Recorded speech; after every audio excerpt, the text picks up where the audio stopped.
喂，人工智能最近聽講有啲大學咧喺度取消緊英語專業喎，咁細路仔究竟學英語仲使唔使學啊？學英語有冇前途啊？點解要取消英語專業呢？講到底都係 AI 殺到埋身。雖然學校多數話招生唔理想，經費又緊，但大環境變先係主因。唔係話英文冇用，而係淨係識英文呢件事已經唔值錢。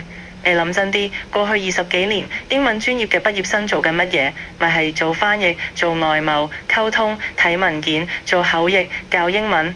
但係而家 AI 同聲傳譯已經可以秒速翻譯，唔使斷句。技術文件 AI 譯得比多數畢業生更快更準。跨國溝通一句提示詞就出到3語郵件。學校唔係冇情懷，但佢哋比任何人都清楚，如果教出嚟嘅學生淨係識英文，就等緊製造結構性失業。所以呢啲頂尖大學唔係斬學科，而係及時止損。第二個問題仲關鍵，對已經讀緊或者準備報嘅學生影響有幾大呢？一句話，影響唔喺今日，而係3、5年後。讀緊嘅同學，學歷唔會變廢紙，學校亦唔會唔形象。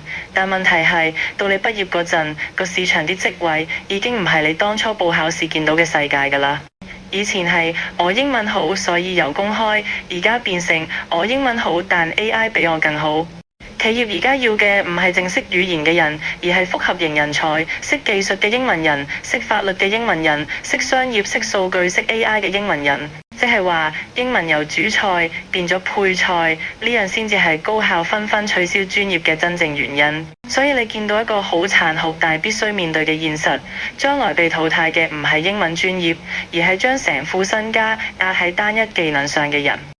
如果你明呢句說話，你就會明件事其實同我哋每個普通人都有關。今日取消嘅係英文，聽日就可能輪到你依賴緊嘅安全技能。時代發出嘅信號已經好清晰，單一點嘅能力喺度貶值，複合能力先係通行證。如果你仲讀緊書，唔好再問呢個專業會唔會取消，應該問我讀嘅專業可唔可以同 AI、同行業、同真實場景有化學作用。不過有一樣要提大家，千祈唔好以為咁就代表學英文、學外語唔重要，相反係更重要，只不過重要嘅方式變咗。大學取消英文專業唔等於取消所有英文教學，學校依然會有公共英文課，普通本科生學英文並冇被取消。咁我哋普通人、家長、未來嘅細路應該點做？同大家分享3句話。第一，英文依然要學好，但唔係為考試而學，要為應用而學，為能力而學。第二，將來真正安全嘅唔係某個專業，而係專業加行業加 AI 嘅複合能力。第三，永遠要盯實你解決到嘅問題同任務，因為時代會變，工具會換，但人嘅需求唔會消失。